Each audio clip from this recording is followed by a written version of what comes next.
Bonjour Dalila Mbarek Msadek, vous êtes notre invité sur TV5 Monde 2 ans après la chute de Ben Ali. Vous êtes l'une des icônes de cette révolution qui a donc fait chuter ce dictateur sous le slogan Dégage. 2 ans après, est-ce que vous diriez aujourd'hui, et vous le dites dans un livre, que vous prendriez encore les armes s'il le fallait ? En fait, le titre « Je prendrai les armes s'il le fallait », ça démontre une détermination par rapport à notre engagement dans cette période de transition. Mais ce n'est pas un message de violence. On est contre la violence, contre les armes, pour une construction pacifique de la démocratie en Tunisie. C'est ce que je raconte dans le livre. Mais le titre était justement pour démontrer à quel point on est déterminé à bâtir la nouvelle Tunisie. Alors on va évidemment revenir sur ces événements historiques. On voit des images comme ça et vous le racontez dans ce livre, c'est-à-dire ce mouvement qui est venu à vous en quelque sorte, cette révolution à laquelle vous vous êtes associé. Oui, exactement. Avant la Révolution, je n'avais pas vraiment un engagement politique. C'est pas quelque chose qui me passionnait. Pourtant, je viens d'une famille qui est très engagée. La Révolution a fait rêver en moi des jeunes qui étaient endormis.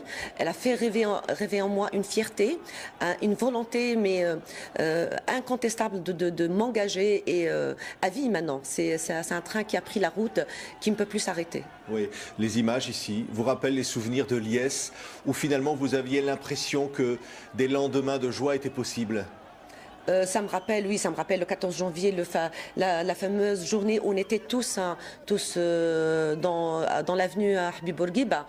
Et notre rêve, la révolution a fait naître chez nous le rêve d'une belle Tunisie, d'une Tunisie développée, d'une Tunisie libre, d'une Tunisie qui respecte ses citoyens, d'une Tunisie qui instaure une égalité entre les sexes, mais aussi une égalité entre les régions. Une Tunisie qui ne va plus bouffer ses enfants, une Tunisie qui va permettre la chance aux chômeurs, aux plus pauvres, aux plus démunis de vivre d'une façon décente. C'est le rêve qui est né avec la révolution. C'est toujours simplement un rêve.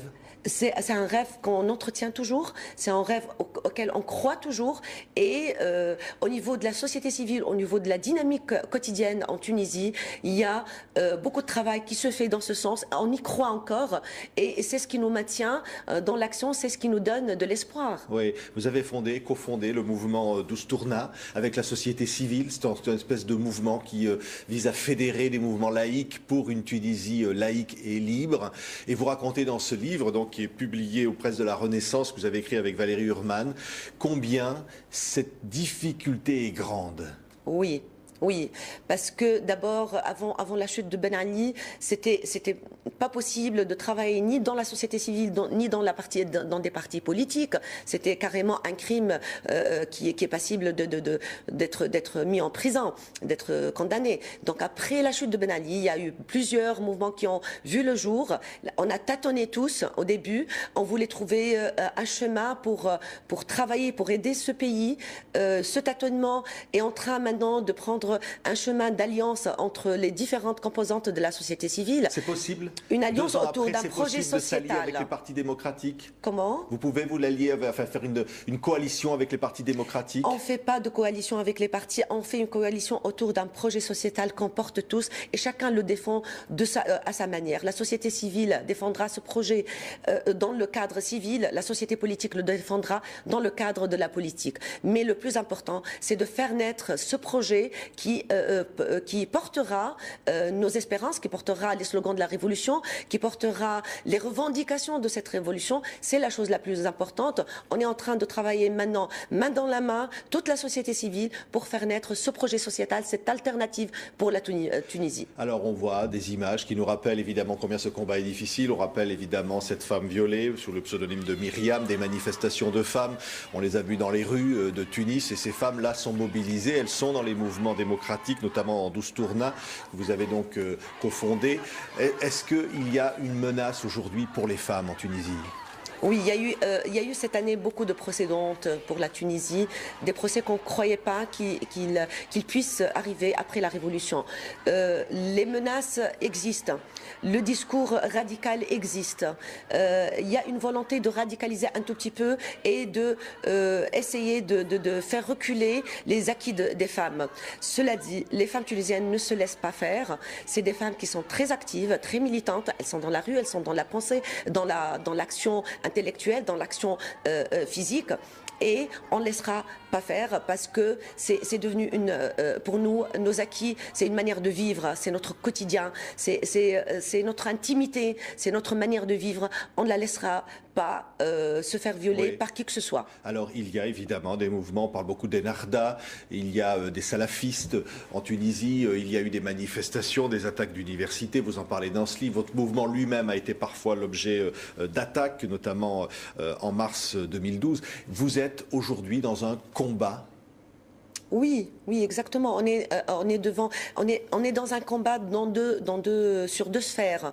Un combat d'abord pour bâtir la Tunisie, construire la démocratie, et un autre combat contre tous ceux qui essayent de nous imposer un nouveau mode de vie, de nous imposer une manière de vivre qui nous est complètement étranger. On n'est pas l'Afghanistan, on n'est pas le Pakistan, on n'est pas l'Iran, on est la Tunisie. Et la Tunisie, elle a son histoire, ses traditions, elle a les femmes ont leur manière de vivre, donc on se bat aujourd'hui pour ne pas être soumis sous la pression de ces mouvements-là, mais aussi on se bat aussi pour bâtir la Tunisie. Oui. Mais comment vous expliquez finalement la force de ces mouvements, la force d'Ennahda et aussi la présence des salafistes? Vous avez l'impression qu'il y a un pouvoir qui est trop indulgent à leur égard?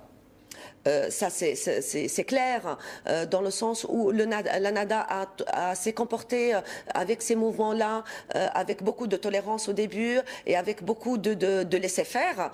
On a crié en tant que société civile, on a fait des conférences de presse, on a fait des communiqués, on a dit cette violence va entraîner tout le pays dans une dérive qui n'est pas bonne. Ils n'ont pas réagi. Il a fallu l'attaque de l'ambassade des États-Unis pour que le gouvernement tunisien agisse et fait appliquer la loi à ces mouvements qui sont agressifs, qui sont violents.